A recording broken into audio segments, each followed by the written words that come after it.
মমতাজ, মমতাজ, তোমাকে না বলছি আমাকে ফোন করবা না। তোমার ফোনে আমার বিরক্ত লাগে, বোঝো না? তোমাকে আমি উদ্ধার করতে পারবো না।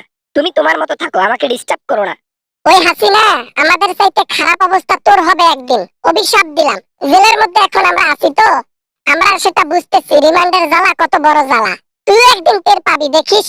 হয় ইচ্ছা মতো অভিশাপ দাও, যে প্লেটে খাইছো ওই প্লেটে হাগো, শরম লজ্জা কিচ্ছু নাই। হ্যাঁ, এতদিন যে আমার খাইলা আমার পড়লা, তখন মনে ছিল না আওয়ামী লীগ করার কথা? হ্যাঁ, খাওয়াইছেন করছেন, আপনার দুর্নীতিগুলো গোপন করে কে রাখছে? ওই ছেলাপেলারা, মানে আমরাই, মন্ত্রী যারা আছি, এমপি যারা আছি, তারাই আপনার দুর্নীতিগুলো লুকিয়ে রাখছি।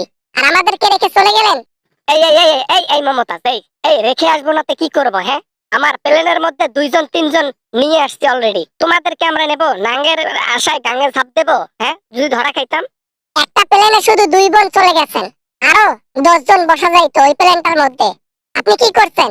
সারা জীবন আমাদেরকে ব্যবহার করলেন, আর শেষমেশ একা চলে গেলেন নিজের জীবন ধরে। তা যাবো না? আরে যাবো না তো কি করব? বাংলাদেশে বসে নিজের প্রাণটা দিয়ে দেবো নাকি?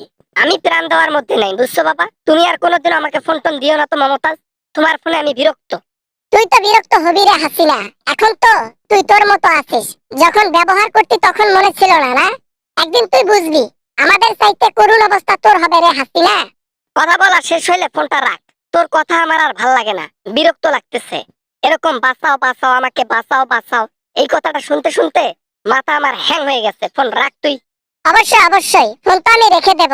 আপনার সাথে সারা জীবন তো আর আমি কথা বলবো না। 2-4টা কথা বলে মনকে সান্ত্বনা দেই। আপনি যে কবে ধরা খাবেন, ধরা খেলে সেদিন জেলের মধ্যে গান গাইবো আর নাচবো। এই বলে কি রে? হ্যাঁ, আমার ধরা খাওয়াতে সে নাকি গান গাইবে, সে নাকি নাচবে।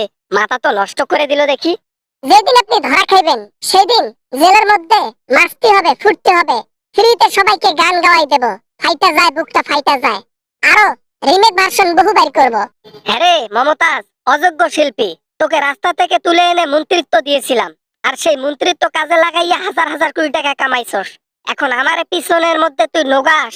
আমি রাস্তায় কখনো ছিলাম না, আমার যোগ্যতা ছিল আমি একজন সিঙ্গার ছিলাম। আমি ওই জীবনটা এখন উপভোগ করতে পারি না। ওই জীবনটা আমার অনেক ভালো ছিল। আওয়ামী লীগে জবে থেকে যোগ দিছি, জীবন ধ্বংস। তুমি আর আমাকে কখনো ফোন করো না। আমি মোদির সংসার করতেছি, এই নিয়েই ব্যস্ত থাকি, এটাই ভালো। আমাকে আলগা পিনিক দিও না, বুঝছো? এমনিতেই বৃদ্ধকাল, কবে জানি আমার স্ট্রোক করতে হয়। মাথা হ্যাং করিও না। আমাদের সবাইকে ধরা খাওয়াই দিয়া তুমি নিজের লাইফটা, নিজের সংসারটা গুছাইয়া এনজয় করতেছো, হ্যাঁ? আর আমরা এখানে পিছনে সিদ্ধ ডিম খাবো, এই কি হয়? সবাই যুক্তি করেছি তোমাকে ধরা খাওয়াই দেব। একটা বড় ডকুমেন্টারি প্রশাসনের হাতে দিয়েছি। তোমার যত দুর্নীতি আছে, যত কুকর্ম আছে, সবকিছু ফাইলের মধ্যে দেয়া আছে।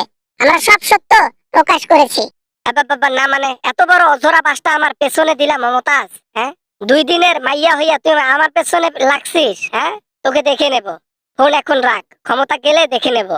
তুই হাসিনা কেন 500 বছরেও আর আওয়ামী লীগ ক্ষমতায় আসতে পারবে না। তুই হাসিনা তো দূরের কথা, যবে বাংলাদেশে আসবি জনগণ অ্যাটাক করে ওই স্মৃতিসৌধের আগালের মধ্যে তোর পিছন বসাইয়া তারপর ইট পাটকেল ছুঁড়ে মারবে তোর উপর, বুঝলি?